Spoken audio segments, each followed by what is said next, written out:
Morning. A lot of people wonder what our garden is like. It's often a bit of a building site because of work, and we often have bits and pieces lying around, but I'll show you the garden. This is our sort of wood store and cold store. As you can see, it's just full of junk there, but on top we've made a sort of alpine garden, just to sort of maximise every inch of space.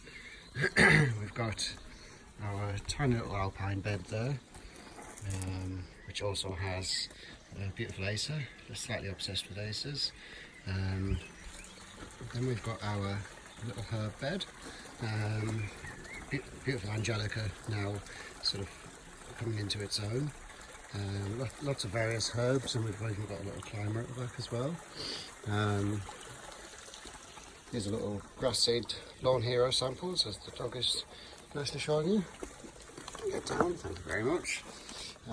Never work with animals, as they say. This is a gorgeous little plant here. This is a Styrax, and it's a snowbell tree, Styrax japonica purple dress. It's quite an unusual plant, which we bought from Gardeners World Live. I try to make use of any bits of scrap and whatnot, so thankfully working with trees, I often get sort of ends of trees or tree trunks, so you'll find there's lots of those around in the garden. Beautiful magnolia in flower. There's just plants everywhere. We never ever stop buying plants. That's one of my favourite Acers. It's an Acer Griseum. Has absolutely fantastic bark. This bed is mostly sort of larger items. Got another Acer there, and then behind it you can see the Mahonia and the Conker tree, which is just a little bit of fun, but I absolutely love the foliage. We'll come back to that. We can't clean out our ponds at the moment as we have loads and loads of dragonfly nymphs, so we're just letting the surface just leave it be, and we can sort it out later in the year. And this is yet another Acer, one of my absolute favourites. And you'll see the start of the row, which is more trees. This water flows down to the pond. The other thing we find I like a lot of is the euphorbia. We've got lots of euphorbia sort of dotted about. There's the dogs. They demonstrate. I'll not to spin this phone too fast. Another Acer. As you can see, the stream runs sort of down the entire length of the garden. This is our archway. It's got evergreen clematis and other clematis on it, but we've also just planted these tulip trees, Liriodendron tulipifera. I just cannot wait. We only put them in during this last winter, so I just cannot wait for those to come into flower. But already the leaves are opening up and looking great. There's another shot of this bed. I absolutely love the contrast between the reds and the greens and the really bright green of the Conker tree, which is now in its first ever flower, which I'm really pleased with.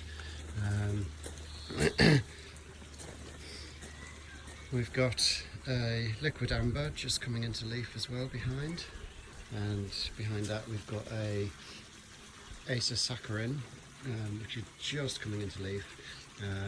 But we need to do a little bit of tidying with that because the top branches aren't looking too healthy. And the yellow is the carrier japonica. Working our way through the arch.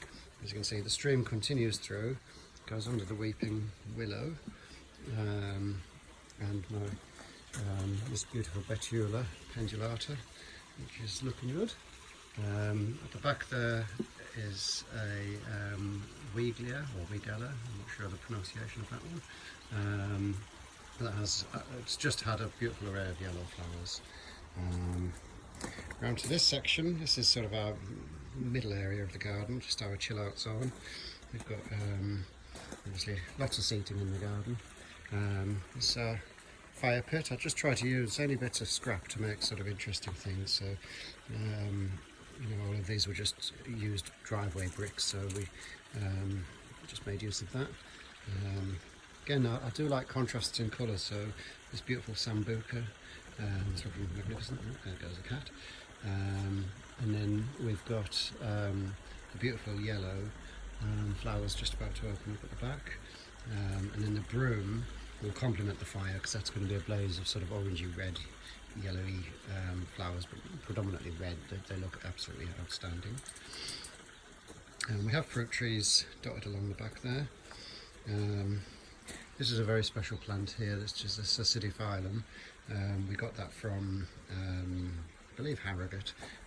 We do like going to flower shows and picking up sort of exceptional plants. That's our little snug area. When it's a bit too warm, we can go in there. It's just a place to sort of contemplate and chill out.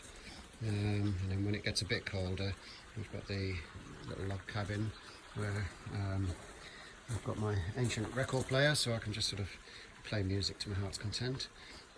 So this area is now getting softened. When we first did it, it was very, very harsh, but obviously the planting is working well. And it, albeit sort of middle of May, we've only just finished our daffodils because we've planted them under the trees. In fact, there's a couple just underneath which are just finishing, but it does give us very late colour.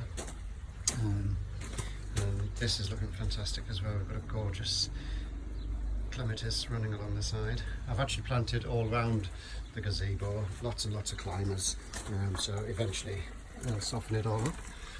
We'll go into the sort of working end of the garden, where you can hear some more water falling. I'll just do the latch here. Okay, sorry about that, folks. So we've got, just to hide some of the, obviously you need to have a working garden. We've got a metal shed there and another wooden shed. So this bamboo screens that quite nicely.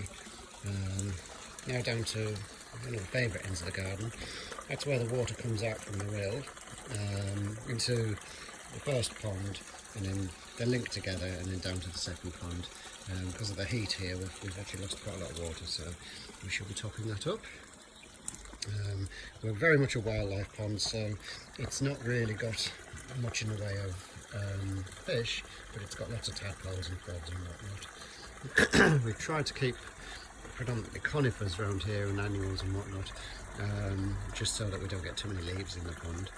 But the difference in a matter of weeks is quite astonishing. As you can see, we've got some more late daffodils just to say finishing, but there's one or two still in flower, and we planted that in amongst all of the other planting.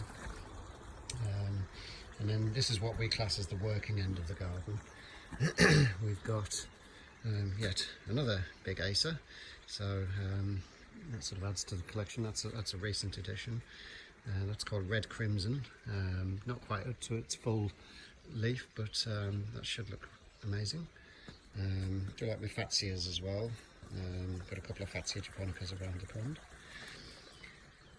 And there we are. This is our working end. We've got a 6x3 polytunnel and 3 greenhouses. The middle one works as a sort of a large cold frame, but we're forever growing things. That's our sort of mini orchard, if you like. We've got 6 little apple trees, 6 little fruit trees. We've got apple and cherry and pear, and then it's just left as a wildflower garden underneath. We've got our fruits, potatoes in sacks because then we can move them around, various sort of onions and whatnot, and yeah, everything's just starting to come together. Got our bedding plants ready for this year. I'd say this is sort of the messy end, but obviously the most productive part of the garden. And then our polytunnel is, we've got some grass samples if the cats wouldn't keep lying on them, and then just lots of things ready to sort of go out and in the process of germinating. Got a beautiful peach tree and our grapevines just starting at the back, and that's it. Hope you've enjoyed this little tour, and any questions or comments, please ask. Thanks very much. Bye.